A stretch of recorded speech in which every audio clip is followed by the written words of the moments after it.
Magandang umaga po sa ating lahat. Ngayon ay araw ng Huwebes, September 28, 2023 at narito ang magiging lagay ng panahon para sa buong maghapon at sa mga susunod pang mga araw.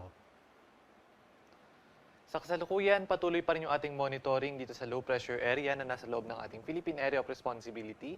Huling namataan sa may layong 800 kilometers sa may silangan ng extreme northern Luzon. Halos wala itong kaulapan at medyo malaki rin yung circulation nitong nasabing low pressure area. Samantalang meron din tayong minomonitor na isa pang low pressure area sa labas ng ating park at huli itong namataan sa may layong 1,850 kilometers sa may silangan ng southeastern Luzon. Itong low pressure area sa labas ng PAR ay hindi natin inalis yung possibility na maging isang bagyo within the next days. Kaya naman patuloy natin itong babantayan at patuloy tayong magbibigay ng updates kaugnay sa low pressure area na ito. Samantalang yung low pressure area naman sa loob ng PAR ay possible po mag-dissipate within the day. Kaya naman sa mga susunod na mga oras ay wala naman ito magiging direktang epekto sa anumang bahagi ng ating bansa. Bagamat yung trough ng low pressure area na ito ang siyang nagdadala ng maulap na kalangitan na may kalat-kalat na mapag-ulan, especially sa may bahagi ng Visayas at sa may Mindanao. At para naman sa magiging lagay ng panahon sa Kalakhang Luzon ngayong araw, inaasahan natin na magpapatuloy pa rin yung maulap na kalangitan na may kalat-kalat na mga pag-ulan, pagkidlat at pagkulog sa may northern Palawan area kasama na rin yung Kalayaan Islands dahil po sa epekto ng hanging habagat o ng southwest monsoon. Bagamat mahina po yung epekto sa ngayon nitong hanging habagat dito sa may southeastern portion o southwestern portion ng Luzon. Samantalang sa nalalabing bahagi naman ng Luzon, magiging bahagi maulap hanggang sa maulap yung kalangitan. Kasama na rin po sa Metro Manila, possible pa rin yung mga localized thunderstorms, especially sa hapon at sa gabi. Possible din yung mga malalakas na mga pag-ulan dulot nitong mga localized thunderstorms. Kaya pinaghahanda pa rin yung ating mga kababayan, lalong-lalo na sa hapon at sa gabi, sa mga malalakas na mga pagbuhos ng mga pag-ulan. Agwat ng temperatura dito sa may Lawag nasa 25 to 32 degrees Celsius, sa may Tuguegarao 25 to 33, sa may Baguio City 17 to 25, sa may Metro Manila, Legazpi, gayon din sa may Kalayaan Islands at sa may Puerto Princesa nasa 24 to 32 degrees Celsius, at dito naman sa may Tagaytay 22 to 30 degrees Celsius.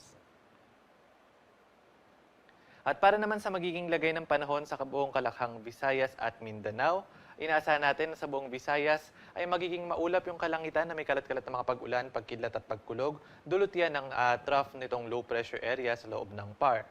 Samantalang dito naman sa may Mindanao, sa may northern portion ng Mindanao, kasama na yung Zamboanga Peninsula, northern Mindanao, sa may Caraga at gayon din sa may Davao region, possible pa rin maging maulap yung kalangitan na may kalat-kalat na mga pag-ulan, dulot pa rin ng trough nitong low pressure area. At sa nalalabing bahagi ng Mindanao, inaasahan natin na magiging bahagi maulap hanggang sa maulap yung kalangitan at possible pa rin yung mga localized thunderstorms, especially sa hapon at sa gabi. Agwat ng temperatura sa may Iloilo at Metro Cebu nasa 25 to 31 degrees Celsius. Sa may Tacloban, Cagayan de Oro, Davao City at sa may Zamboanga City, ang agwat ng temperatura ay nasa 25 to 32 degrees Celsius.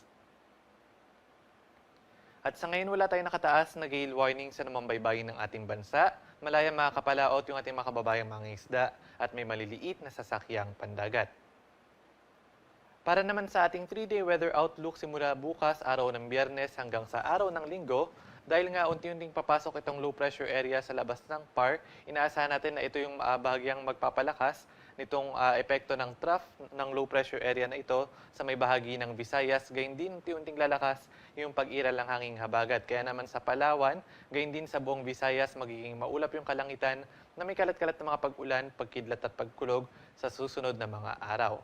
Samantalang dito naman sa Metro Manila and most of Luzon, magiging bahagi maulap hanggang sa maulap lamang ang kalangitan. Although possible pa rin yung mga malalakas na thunderstorms, especially sa hapon at sa gabi. Gayun din sa Mindanao, inaasahan natin ang bahagi maulap hanggang sa maulap na kalangitan. Although pagdating naman sa mga susunod mga araw, yung part ng northern Mindanao, kasama na po yung Caraga at sa may northern Mindanao area, ay patuloy na makararanas din ng mga pag-ulan dulot ng trough nitong low pressure area. Agwat ng temperatura sa Metro Manila within the next 3 days ay nasa 24 to 32 degrees Celsius. Sa may Baguio City, nasa 17 to 25. Sa may Legazpi, ang agwat ng temperatura ay nasa 24 to 32. Metro Cebu, 25 to 32. At sa may Metro Davao naman ay 25 to 33 degrees Celsius. At ang haring araw ay sisikat ngayong 5:46 ng umaga at lulubog naman mamayang 5:48 ng gabi. At para sa karagdagang updates, ugaling bisitahin ang ating social media accounts, DUST_Pag-asa. At para sa karagdagang impormasyon, bisitahin ang ating website, pag-asa.dust.gov.ph. At yan po muna ang latest mula dito sa Pag-asa Weather Forecasting Center. Ito po si Patrick Del Mundo. Magandang umaga po sa ating lahat.